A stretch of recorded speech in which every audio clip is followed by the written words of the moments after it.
నమస్తే అండి, నేను రజా. సోకాల్డ్ జర్నలిస్ట్ ఉన్నాడు కదా, జర్నలిస్ట్ సాయి. సో ఈరోజు ఆయనకి మోరల్స్, ఎథిక్స్, వాల్యూస్ ప్రతి ఒక్కటి కూడా గుర్తొచ్చింది అనమాట. ఇలా ఎందుకు చెప్పాల్సి వస్తుందంటే, జగన్మోహన్ రెడ్డి గారికి సంబంధించి కావచ్చు, వివేకానంద రెడ్డి గారికి సంబంధించి కావచ్చు, వివేకం అనే ఒక సినిమా వచ్చింది. ఆ సినిమాలో జగన్మోహన్ రెడ్డి గారి వైఫ్ని కొంచెం నెగిటివ్ షేడ్స్తో చూపించారు. అది చాలా తప్పు, నేనే చెప్తున్నా, అది చాలా తప్పు. ఇంట్లో మహిళలు, పైగా ఏంటంటే పాలిటిక్స్లో లేని మహిళల గురించి అడ్డదిడ్డంగా చూపించడం తప్పు. సో ఆ సినిమాలో అయితే ఆ విధంగా చూపించడం అయితే జరిగింది, దాన్ని నేనే తప్పు అని చెప్తున్నాను. సోకాల్డ్ జర్నలిస్ట్ కూడా దీని గురించి మాట్లాడాడు. అయితే ఏంటంటే ఈయన ఇక్కడ వార్నింగ్లు ఇస్తున్నాడు. ఏమైనా వార్నింగ్లు ఇస్తున్నాడు? జగన్మోహన్ రెడ్డిలో ఉన్నటువంటి పాజిటివిటీనే మీరు చూశారు. ఆయన గనక మరోసారి ఫ్యాక్షన్ రాజకీయాలు లాంటివి ఏదైనా గేట్ ఓపెన్ చేస్తే గనక పరిస్థితి ఎలా ఉంటుందో మీ ఊహకే వదిలేస్తున్నా అంటూ కూడా మాట్లాడడం అయితే జరిగింది. సో ఇదంతా ఎందుకు చెప్పాల్సి వస్తుందంటే, జగన్మోహన్ రెడ్డి గారి వైఫ్, ఆమె పాలిటిక్స్లో అయితే ప్రస్తుతానికైతే లేరు.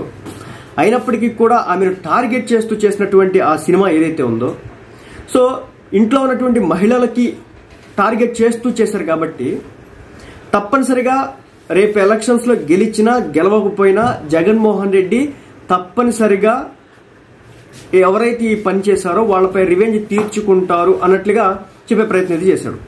సో నేను మళ్ళీ చెప్తున్నాను, ఆ విధంగా చేసింది తప్పు. అదేవిధంగా ఇక్కడ ఇంకో విషయం గమనించాలా. చంద్రబాబు గారి భార్య గురించి నిండు అసెంబ్లీలో లోకేష్ పుట్టుకల గురించి మాట్లాడితే చంద్రబాబు నాయుడు అసెంబ్లీ వేదికగా గుక్క పట్టుకొని ఏడ్చినటువంటి పరిస్థితిని మరి సోకాల్డ్ జర్నలిస్ట్ మర్చిపోయేదో తెలియదు. అదేవిధంగా ఇదే వైసీపీ పార్టీలో ఉన్నటువంటి పోసాని కృష్ణమురళి కావచ్చు, అదేవిధంగా వైసీపీ పార్టీకి సానుభూతిపరుడిగా ఉన్నటువంటి బోరుగడ్డ అనిల్ కావచ్చు, చిరంజీవి గారి గురించి, పవన్ కళ్యాణ్ భార్య గురించి, అదేవిధంగా వాళ్ళ ఇంట్లో ఉన్నటువంటి ఆడబిడ్డల గురించి మాట్లాడిన రోజున మరి సోకాల్డ్ జర్నలిస్ట్ ఎక్కడికి వెళ్ళిపోయాడో తెలియదు. ఇక్కడ ఇంకో విషయం ఏంటంటే, పవన్ కళ్యాణ్ గారి భార్యల గురించి ఈ రోజుకి కూడా వైసీపీ ఉన్నటువంటి సోషల్ మీడియా హ్యాండిల్స్ లో వర్ర రవీంద్రారెడ్డి అని చెప్పేసి పవన్ కళ్యాణ్ తన భార్యతో ఉన్నాడా లేదా అని చెప్పేసి ఒకసారి ఆ వీడియోలు ఫోటో రిలీజ్ చేస్తే వీడియో రిలీజ్ చేయమని చెప్పేసినటువంటి అడిగినటువంటి వ్యక్తులు ఉన్నటువంటి పరిస్థితి. వీటి గురించి ఏనాడు కూడా సోకాల్డ్ జర్నలిస్ట్ మాట్లాడకపోగా ఈ రోజున నీతులు చెప్తున్నటువంటి పరిస్థితి. సో అప్పుడు కూడా ఖండించి చెప్పుంటే గనక ఈ పరిస్థితి ఉండేది కాదు. కానీ ఈ రోజున ఏంటి పరిస్థితి?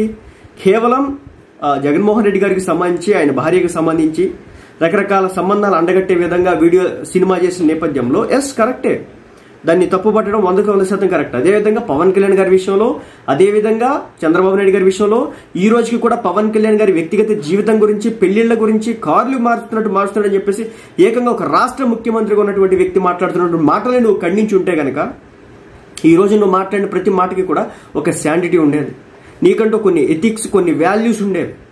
కానీ కేవలం ఎప్పుడైతే జగన్మోహన్ రెడ్డి గారిని టార్గెట్ చేస్తారో, లేకపోతే వాళ్ళ ఫ్యామిలీని టార్గెట్ చేయడం, సో అలాంటి నేపథ్యంలో స్పందించేటటువంటి ఈ వ్యక్తికి అటు మెగా ఫ్యామిలీపై స్పందించినా, లేదంటే ఇటు నందమూరి ఫ్యామిలీపై స్పందించినా, లేదంటే మన చంద్రబాబు నాయుడు గారి ఫ్యామిలీపై స్పందించినా కానీ రియాక్ట్ అవునటువంటి పరిస్థితి. మరి దీనికి సోకాల్డ్ జర్నలిస్ట్ ఏ విధంగా సమాధానం చెప్తారో చూడాలి.